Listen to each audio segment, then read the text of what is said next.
안녕하세요. 물리 손효옥 강사입니다. 광전 효과에 관한 질문이 올라왔길래 한번 살펴보고 지나가는 게 좋을 듯 하여 이제 동영상을 찍게 되었습니다. 자, 질문이 이겁니다. 이런 류의 그래프를 주고 이 그래프를 분석해서 광전자가 발생하기 위한 전자파의 최소한의 진동수, 이거를 우리가 한계 진동수라고 하죠. 한계 진동수 F0는 이거를 구하라고 문제에서 주어졌습니다. 그래서 그래프를 잘 살펴봤는데 이제 문제가 있는 것이 광전자의 최대 운동 에너지가 정확하게 읽을 수 없게 주어졌어요. 그래서 이 그래프만 가지고는 이제 한계 진동수를 구하기가 곤란합니다. 수치가 정확해야지 계산값으로 구할 수가 있겠죠. 자, 운동 에너지의 차이하고 진동수 차이를 주고 요 기울기는 구해서 플랑크 상수는 구해놨는데 요 차이만 가지고는 정확한 수치를 구할 수 없게끔 문제에서 주어졌습니다. 그래서 질문하신 분의 의도는 정확한 한계 진동수를 구할 수 있느냐? 답은 못 구한다가 답입니다. 못 구한다. 수치가 정확해야지 우리가 정확한 계산을 할 수가 있겠죠. 그래서 광전효과 공식으로 한번 살펴보면 광전효과 공식이 이렇죠. HF는 얘는 빛이죠. 이람수 더하기 최대 운동 에너지.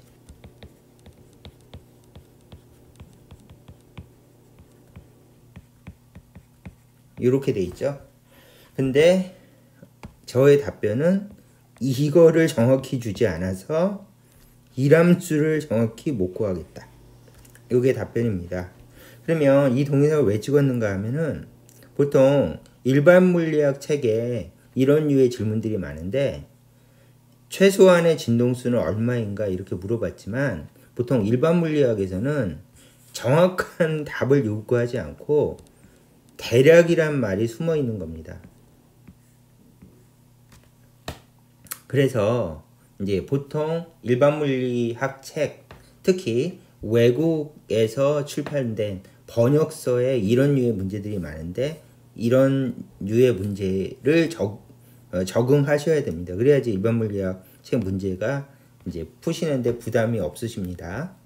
그러면 자, HF에서 요거를 그래프를 해석하기 위해서 이제 공식으로 바꿔보면 HF는 그대로 놓고 이람수는 HF0이고 그 다음에 얘는 문제에서 이제 정지전압으로 표현을 했대요.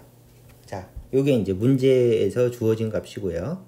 그 다음에 한계 진동수를 구하라고 했으니까 한계 진동수는 F 빼기 2V0 나누기 플랑크 상수겠죠.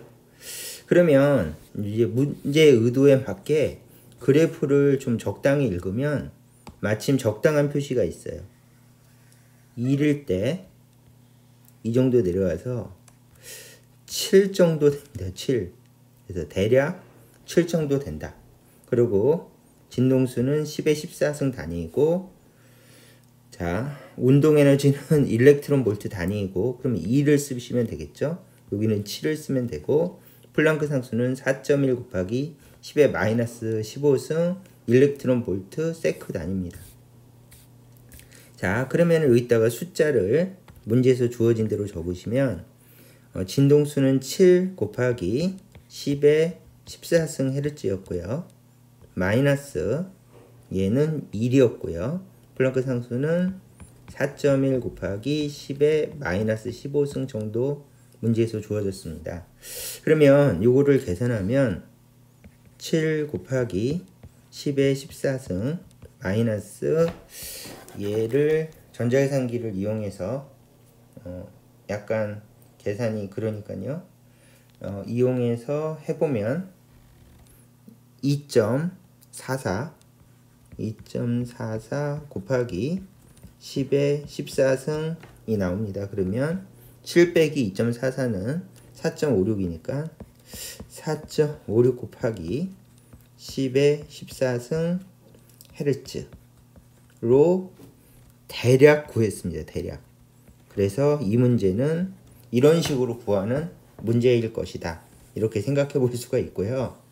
두 번째는 이제 이 동영상을 찍는 목적 중에 하나인데, 두 번째는 광전효과 공식을 그래프로 그려보자는 거죠. 그러면 그래프로 그리기 위해서 Y축은 2K를 놓고 그 다음에 X축은 HF 마이너스 2람수로 놓습니다. 그러면 요 그래프를 그리면 어떻게 되는가 하면, 그래프에서 이런 식으로 그래프가 그려져서 여기가 광전자의 최대 운동 에너지이고 여기가 진동수이고, 그 다음에 그래프를 그리면 이렇게 돼서 얘가 Y축을 담당하고 얘가 X축을 담당하고, 기울기는 플랑크 상수고 여기가 이람수이고 한계 진동수이고 여기가 이람수이다. 그리고 이람수를 사용할 때는 크기만 본다. 요게 이제 광전효과 그래프라고 부르는 거죠. 그러면 요 그래프는 모두 외우셔야 됩니다. 그래서 첫 번째 여기가 이람수이고, 두 번째 여기가 한계 진동수이고, 세 번째 X축 대신에 진동수를 사용하고 미안합니다. 그 다음에 Y축 대신에 최대 운동 에너지를 사용하고 기울기는 플랑크 상수를 사용한다. 해서 유명한 그래프를 이렇게 암기하자. 요것이 이제 동영상의 목적이고요. 그러면 이 그래프를 이용해서 이 광전효과 결과를 분석한다면 이렇게 생각해 주시면 됩니다. 여기가 이런 식으로 1.25하고 여기가 3 곱하기 10의 14승이래요. 그렇다면 이쪽으로 와서 똑같이 여기가 1이라고 했으니까 여기가 1이고요. 요거를 X라고 하고 여기를 한계 진동수라고 표시합니다.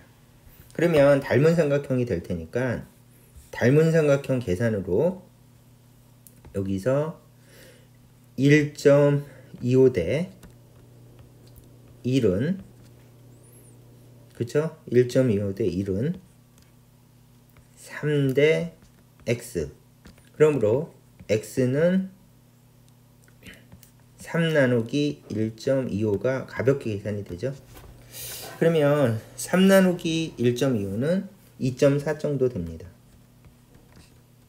단위는 10의 14승 정도 되겠죠. 그러면 한계 진동수는 여기서부터 여기까지니까 한계 진동수는 요거를 한계 진동수라고 하니까 요 X가 2.4 정도 되니까 X가 2.4. 그러면 여기가 7이었죠. 자, 좀 지저분하니까 이렇게 할게요. 여기가 7이었고 여기가 2.4입니다. 그러면 한계 진동수는 얼마입니까? 하면 7 빼기 2.4니까 4.6 정도 되겠죠.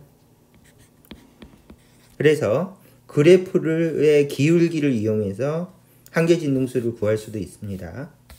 그러면 한계 진동수를 구했더니 4.6 정도 나온다.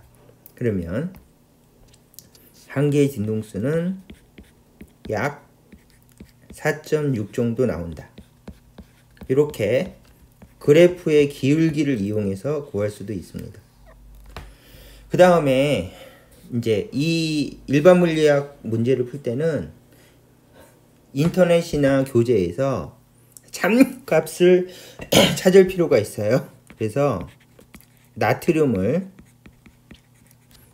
한계 진동수는 얼마입니까? 그래서 한계 진동수를 교재에서 찾아보면 5.51 곱하기 10의 14승 헤르츠로 표시되어 있는 것을 일반 물리학 책이나 인터넷에서 찾아볼 수가 있습니다. 그러면 이 그래프를 보고 비교적 오차가 최대한 적게 분석했음에도 불구하고 오차가 심하죠. 그러므로 이 그래프는 정확한 그래프가 아닙니다. 그래서 보통 일반 물리학 책에 실려 있는 그래프들은 약으로 계산해도 참값이 어느 정도 접근하게끔 출제되는 게 기본인데, 이 문제에서는 우리가 알고 있는 참값하고 많이 떨어진 값으로, 그쵸? 두 방법으로 풀었었죠. 풀었음에도 불구하고 참값으로 많이 떨어진 걸로 봐서는 이 그래프는 좋은 그래프도 아니고, 이 문제 자체, 이 그래프는 조금 수정돼야 되지 않을까, 이렇게 생각합니다. 자, 이야기가 길었는데 어쨌든 이 그래프를 한번 소개하고, 두 번째는 보통 이런 류의 문제를 풀 때는 이렇게 닮은 꼴 삼각형을 이용해서 푸는 식으로 많이 해결을 합니다. 그래서 이거를 소개하기 위해서 한번 문제를 풀어봤습니다. 자, 여기까지 하겠습니다.